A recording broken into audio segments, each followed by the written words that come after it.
Hey guys, thank you for joining us at the Behind the Build video series for the 2024 calendar project with Fire and Safety Services. Today, Harrison, New Jersey, the Harrison Fire Department, a career department here in Hudson County. Chief Henry Richard, thank you for joining me. I appreciate you. And soon to be Battalion Chief, Captain Joe Faugno, thank you for joining me. Thank you. So this is cool, right? So we walked the department before. We got to meet the guys. We got to see the apparatus. We're featuring Engine 4 downstairs on the Behind the Build video series with Fire and Safety's project. I think for me, a big part of apparatus build is also understanding the community for which the truck was built for. And that starts with you, the chief of department, with your vision, with your needs and ideas, and then it filters down to where you get the build to be delivered. And so, Chief, maybe just to start us off, maybe a little background about Harrison, the Harrison Fire Department, and so on. Sure. So Harrison is located in Hudson County. Hudson County is the smallest county in New Jersey. It has the 4th largest population. Yes. In Harrison, we're just over a square mile. We have just over 16,000 residents. And we have a diverse style of occupant as well as construction. So predominantly we are wood frame buildings here with the ordinary mixed occupancy. Sure. And now with the redevelopment down in the south side of town, we're going to be looking at some low rises with a little bit of a hybrid kind of construction. Our response area is unique, I think, in some ways. We respond to everything. So every type of construction we have here in town, whether it be the fire resistive, non-combustible, the ordinaries, and all that. So we need to be ready for that. We need to be versatile and efficient. We have a border of the river, so we do cover some of that. We have a Red Bull Stadium, which houses up to 25,000 people. Soccer stadium. Soccer stadium, yep. We also have the public service propane tank farm, which houses 1 million gallons of propane, which they use during peak shaving time when the weather gets cold, similar today. We also have the public service distribution center across the street, which carries a 36-inch main. We have a path maintenance yard that we respond to as well. And we have the Interstate 280. Sure. So we have quite a diverse, yes. You know, for a 1 square mile, 1 square mile, there's a lot of diversity within that mile. We have a little bit of everything that you have to respond to, you have to be ready for. Yeah, so the redevelopment is calling for some high rises. Sure. So that's going to be unique for us, some training, that's where the build started, thinking ahead, not just what we have right now, but thinking ahead where we're going to be. Putting the committee together was important to have representation from each area. Right. So we're talking about the battalions, captains, as well as the firefighters, who were the ones who were doing it on the floor. So we wanted to make sure we covered all those areas. They get good input. And some of these guys, they brought input from other departments because they know the networking and all that. So it was good. It was a good committee. They did a really good job building Engine 4. I think that's what's really interesting, right? Because not only that, but you're looking at, you know, your community is growing and building. And so it's maxed on the square mileage, so it's got to go up. Yeah. Right? As population climbs. So you're seeing an influx of population, a rebuilding and a redevelopment of several areas within the town, right? And so these are added challenges that come to your everyday. I know that you went from, this is a career department, right? You're running 3-man engine, a 4-man truck. So, and it's 2 engine companies and a truck. You guys have your hands full some days. We do. And, you know, years ago, from the early 1900s to the mid-1900s, you know, Harrison was considered a beehive of industry. So they had all kinds of industry. You had Driver Harris, you had Campbell Foundry, which is still here. So they developed all the sewer plates, which they still do. They're still in town. So you had Worthington Pump. They developed pumps for the Navy ships. Otis Elevator, they supplied the elevators, a lot of buildings in New York City, as well all across the world. They supplied these elevators. When these businesses left, they left not only a void for the landscape over there, but they also left a void financially. Sure. So in 2009, 2010, that all came to a head, and the fire department was cut with their manpower. We went down to 28 men, and we were riding with 2 engines. And since that time, through the support of the mayor and council have been super supportive. Director Harold Stahl, he's kind of, you know, he's guided us through this time, helped us keep our head above water, got us to a point, helped us to rebuild. And we have a great CFO. She's done a really great job with the money and helping us to rebuild, getting the ladder, getting the manpower that we need. As a matter of fact, Engine 4 we kind of went in a little bit early. We found out that that Pierce was going to stop, that was going to discontinue the Detroit motor. Right. So engine 2 is a Detroit motor, DD13. So we wanted to keep it familiar and similar to that. So I approached the director and the CFO, said, look, we really want to keep this. We want to get this in now sooner than later because they're going to discontinue this motor. So a couple of days later, she came back to us and says, okay, we got the money. And we were able to get that, which ended up financially saving us at least $200,000 because it was right before COVID. Sure. And, you know, during this time, you know, the delay that we had was probably about 2 or 3 months, whereas other manufacturers were giving them a lot more delay. And I could say other manufacturers also added on a cost, which Pierce didn't do for us. So they honored the price that they gave us, and we were able to keep that price. And they got us in, I think it was about 3 months. It was a November, it was supposed to be a November build, and we ended up getting it in February. Yeah. So it's been really, really, it's really worked well with Pierce and getting the department back to where we are. We're now a 46-man department. We have 4 11-man shifts. They work a 24-hour shift with 72 off, and we, like you said, we ride with 2 engines and a ladder. And we're looking to build. We're looking at another firehouse location. You know, we're in discussions with the town, so things are looking to keep going. And we in the right direction. redid our whole fleet. All our frontline apparatus are essentially brand new. Yep. So, and it's all Pierce. And it happened, I hate to say overnight, because it doesn't feel that way, but now it feels like it was overnight. You couldn't wait for the ladder to get online, and then was the engines, and all of a sudden, here we are, all new frontline apparatus. You know, you talked about this before. It's almost like family, you know, and our salesman is Bill Ring, and you know, he's really worked with us, especially on engine 4. We really wanted a Detroit motor. It was the quote came in, and it was the numbers were looking a little high, and I said, look, we need to work on this. We really want to work this out, and he was able to do that with us, you know. So, and then moving into the maintenance with the fire and safety, like we said, we get the 5-year package with them. They're always ready to schedule us in. They get us in timely, and they work on it efficiently and get it back to us as soon as possible. I mean, you know, there's always a little bumps here and there, especially our tiller ladder. So our tiller ladder can't be maintenanced. It can't be worked on here. We have to bring it down to them. So we try to limit that time that our ladder is out of service, and they've done a really good job doing that.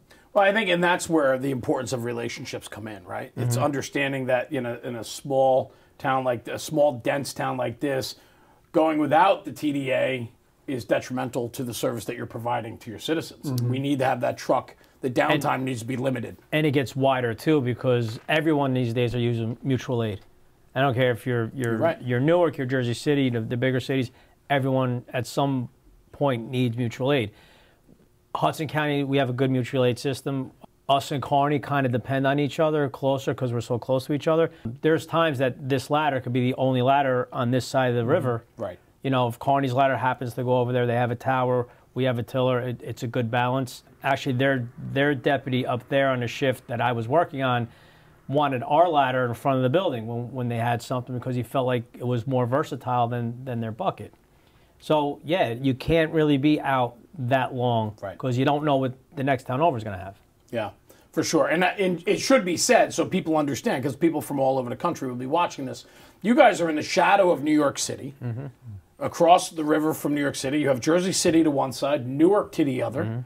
And you're surrounded by other smaller cities or towns that are very similar. Hudson County is a very populated county. Yes, it is. Yeah. Yeah, and you know, being able to provide the service that they need and the efficiency, and in town here, just like many towns in Hudson County, the streets are narrow. So planning ahead is important. Planning our tiller, planning our apparatus, our engines was all well thought out based on all that. Our hydrant locations, which lines are going to be efficient to get them into the building quickly. So we do have some setbacks. Our train trestles. Our train trestles are lower than, you know, they're built in how many years ago, and you got to, you know, you could drive in that tiller and you feel like you're going to hit the bridge of your nose on that bridge. It's a weird feeling. Right. So I don't know who I was speaking to before, but for the tiller, if we could talk about the tiller, sure, we had to lower the whole back plate to accommodate, because years ago with our old tiller, which the business went out of service, we couldn't get parts for it. It was what nightmare it was. I'm sure.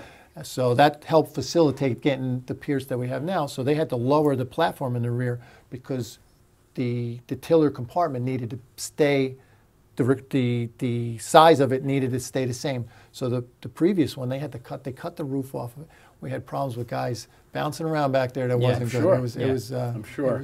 It was unique. Yeah. So when you look at that infrastructure, you have to design your apparatus for your first due, right? Mm-hmm. And so when it came to it, you talked about the committee a little bit before, but when you put together the committee for Engine 4, mm-hmm. what was important to you to get? Was it important to get information and feedback from all different areas of the job, different positions, captains, battalions? It was. And so on, and to the backstep firefighter. Yes, it's a group effort. Somebody may see something that somebody else doesn't. So a firefighter may see something that from a different perspective. Sure. Yeah, it was important, and it was important to have flow and functionality within the rig. So I didn't want somebody taking something from one side and have to run around the other side to get the other part of it or whatever. Like the high-rise kits are all right there. So that was important to the committee as well as myself to get that flow and functionality. Yeah, when we walked the truck before on the behind the build video, it was apparent that you guys really built it for how you operate. Mm-hmm. It was, your intakes are your primary is on the officer side, and then you have a secondary intake on the front bumper, right? Mm-hmm. No rear intake, and you're not using a steamer cap on the pump handle on the chauffeur side, only because that puts you out in the middle of the street. Mm-hmm. You guys know the distance between your hydrants, so you know your hose loads.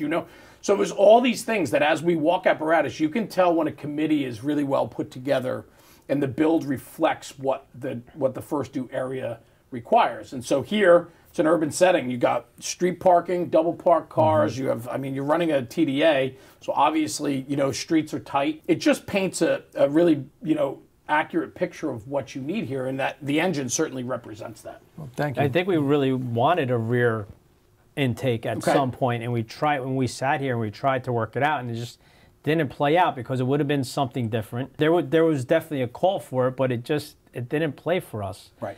And getting back a little bit, how important Engine 4 was, we knew other engines were coming. We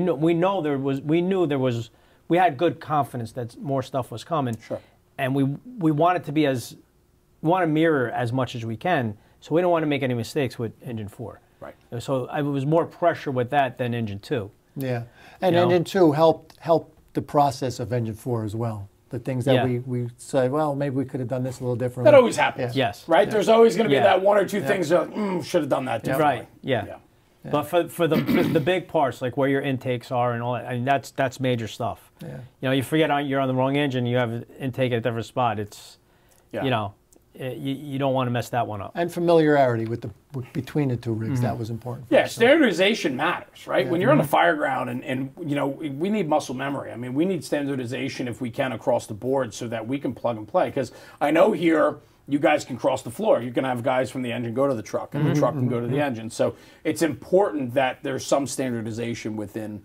And I have to think, too, being a more modern fleet, I mean, this is not a big department. 2 engines in a truck. You have, I think, 2 reserve engines downstairs that I saw. So it's not a big department with a tremendous amount of resources. And also, it doesn't have a tremendous amount of capital for new apparatus purchase. Right. So I have to think that the apparatus that are downstairs that are all, modern first-line pieces are going to be here a little while. Yeah, absolutely. Well, that's the other thing we thought about, too, is that's why we did go with Pierce, because Pierce has been in business for a long time. So with the LTI that we had, they're out of business. We're looking for parts. So that was part of that decision-making, that we want somebody who's going to be here for a long time and puts out a quality product. Sure. What do you foresee, moving forward? I mean, things are evolving here so quickly for you guys. You're looking at potential expansion in different areas and so on, but the apparatus have to grow or have to be built with growth in mind. So sitting with city planners, right, working with the building department and so on and understanding what the future looks like. Well, we are talking about either expanding this location. There is talk about other locations. There's talk about another firehouse on the southern end of town to accommodate the residents over that way, the Red Bulls and all the redevelopment that's over there. So there's going to be, the public service property on the other side of the boulevard is scheduled to be redeveloped. So you're talking maybe an increase. So in 2010, Harrison was about 13,000 residents. Right. So in 2024, we're at 18,000. That's approximately a 40% increase in occupants, right, in residents. So you're talking about at least another 40% if they were to redevelop that area. That's over 200 acres. So, you know, we look forward to that. We look forward to our growth. So with that redevelopment, we plan on growing the department as manpower as well as with our apparatus. And that speaks exactly to what you were saying before, where the relationship with the city manager, the mayor, the council, all those relationships absolutely matter, because that's how you get a working plan in place, right? You know, a lot of times we get caught behind the 8 ball. And, you know, we're always trying to catch up, and development can happen so quickly. And one of the conversations I had recently was, yeah, development's one thing, but the other thing, too, is, yeah, we have the resources maybe to handle it right now, but with development and an increase in population comes delayed response times. Trying to get across the boulevard to get to the southern end of town, or so on, right? You're familiar with the Red Bulls, right? Yeah. When you have a Red Bull event, well, we had the big Messi game this year. Right. I mean, that must have had to be 35,000 people in here. Right. It was landlocked. I mean, it was a 1 square mile town. It was, right? and it's an all-day event. Right. This doesn't happen for 3 hours and they're gone. This is an all-day event, traffic everywhere. So every call, I mean, you're hunting down calls. You get calls for, you're looking for parked cars. You're trying to get the calls, and it is a problem. The mayor and council do see it, to their credit. They understand what's happening. Yeah. They're not blind to this. They know, and they're supportive of it. Firehouse down there would be great. I mean, we also have, I've seen this, like, you see this in different areas, like, redevelopment brings in different problems that I don't think people expect in terms of, like, maybe flooding and stuff like that, until the infrastructure kindly gets fine-tuned.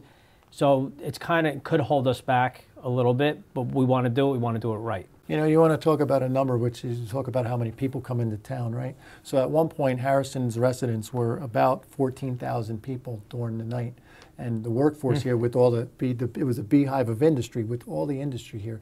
The occupancy went up to 90,000 people. They were putting in 90,000 workers in town. Yeah, you had Westinghouse. Wow. This was all worse. We're sitting now at one time was all factories. Yeah. Now we're going back. This building here was built in the 70s, but way before that. So we both grew up in the area. Yeah. So I remember as a kid, people from my block who worked down here, worked in wherever, Driver Harris, Otis, Westinghouse. Yeah, it was amazing the amount of people that were coming in here just to work. Yeah. Well, it makes sense, right? I mean, you look at the transportation routes that come through here, right? I mean, you guys cover a stretch of 280, but 280, I mean, you're talking 80s right up the road. 95 is literally a stone's throw, right? Route 3, I mean, the list goes on and on of major transportation arteries that run through this area, plus the trains, right? Plus your closeness to the city of Newark, right? Jersey City, which is the largest city in New Jersey. Yeah. So, I mean, there's a lot here, and you guys almost are like shoehoorned right into the middle of it all, right? Well, think about what you could possibly respond to on a highway nowadays. Yeah. With the electric vehicles, the tankers and stuff. I mean, you know, you need 2 engines just to put out a car fire, because the car can get going by the time you get there. Imagine, you know, if they ever did a semi truck that was battery powered, you know, battery operated. Don't forget it. You'd be there for days, and you're shuttling water and getting all the equipment there and being versatile. To be able to respond to all that, that's where the thinking of Engine 4 came in, you know, with the battery operated tools and making sure that everything's there, because you just don't know what you're going to have. Well, that's it. And then not only that, but getting tied up like that up there, we talk simple things like a booster line, right? You guys get a lot of the meadows lighting off on the side of the highway and stuff, right? All the tall grass. And just using the booster line, you know, I was talking before with the captain downstairs, and just, or I think it was one of the firemen I was talking to, it's just the expeditious nature of deploying and packing a booster line versus, you know, an 1 3/4 line to get off the highway as fast as possible. Absolutely, right? Scary place, the highway. Yeah, yes, for sure. Worse than a fire. Yeah, I agree with you, hands down. I mean, I absolutely agree with you. I hate working. We have a stretch of the interstate, my first due, and I hate going up there. Yeah. And we've had so many close calls up there where, you know, you're working and you hear tires screeching, and you look up and somebody's swerving to avoid. Not paying attention. You know, it's a tough spot. There's been numerous times be up there working an accident, and somebody else now has an accident. Yeah, you know? for sure. So there's a lot happening here. The department, it was great. Just getting to meet some of the guys today. We had a couple of the different guys do the Behind the Build project with us, and just getting to know them a little bit. There's this culture here that seems pretty ate up. They're bought in. They want to do more, be better. And it seems like that's very prevalent here. It is. That's exciting. It is. We have a lot of young recruits, young firefighters, and they're hardworking. They come on, they get on the job knowing what the job, or kind of have an understanding of what the job is. We send them up to the academy. They get out of there, and then the officers. So the officers do a great job getting them ready and keeping that culture moving forward. Yeah. The times when times were tough, the culture kind of, it was tough, weight on your shoulders. And some of us is still around to have experienced that. But moving past that, that's the past, moving forward, and they do a great job getting them ready and keeping that culture moving forward. We got to keep moving forward. Yeah, motivation is key, and the young guys are motivated. And they have no choice. We have nowhere to go. They got to train. Got to train, you got to learn, and we keep moving. This is an area that requires a lot of your people. It's very diverse. You got a lot of things thrown at you in a 24-hour tour. But yeah, you got to be on the ball. There's no doubt. Yes, sir. Yeah. What's next? What's the future look like? Some thoughts, ideas? Where's Harrison headed? Where's the Harrison Fire Department headed? At one point, Harrison had 4 firehouses in town. Wow, really? Yes, single company. Careered? Yeah. Okay.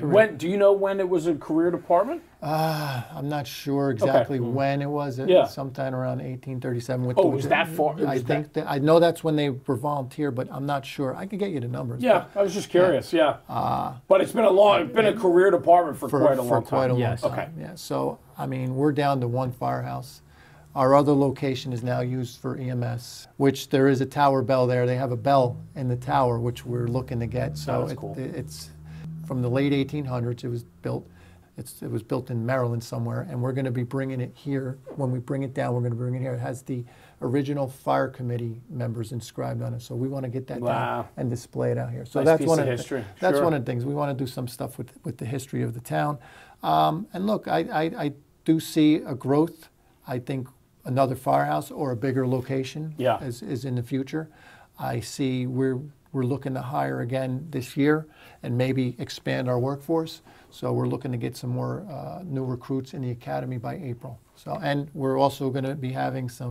It's really exciting to have some promotions coming up in February with Captain Faugno here. He's going to be promoted battalion chief. Congratulations. Thank you. And hopefully we can grow out the staff. I mean, when I got on, I think there was 5 guys up here.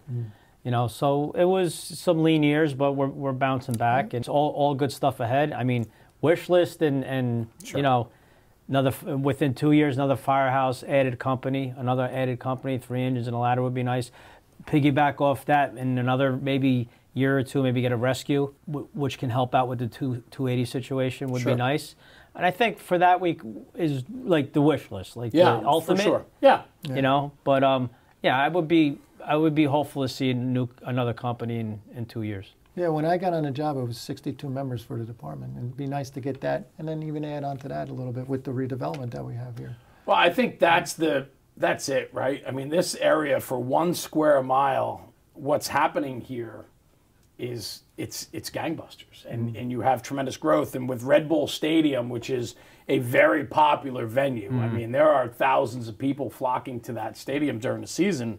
And it's your responsibility to provide the protection for them, as well as the redevelopment that's surrounding the stadium down there. So you guys, I'm sure, in your 29 years, I think you said, I'm sure you've seen quite a change in Harrison. It has been. It has been. So, when I first got on the job, that was all redeveloped. That was all the industry down there that had left.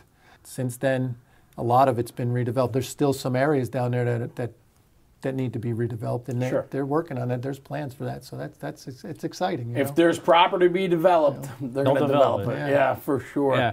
For sure. Well, exciting times in Harrison. Yeah. And, I just want to say thank you for joining me today around the table, talking a little bit about the department and the town that you guys protect. I wish you all tremendous success with your careers.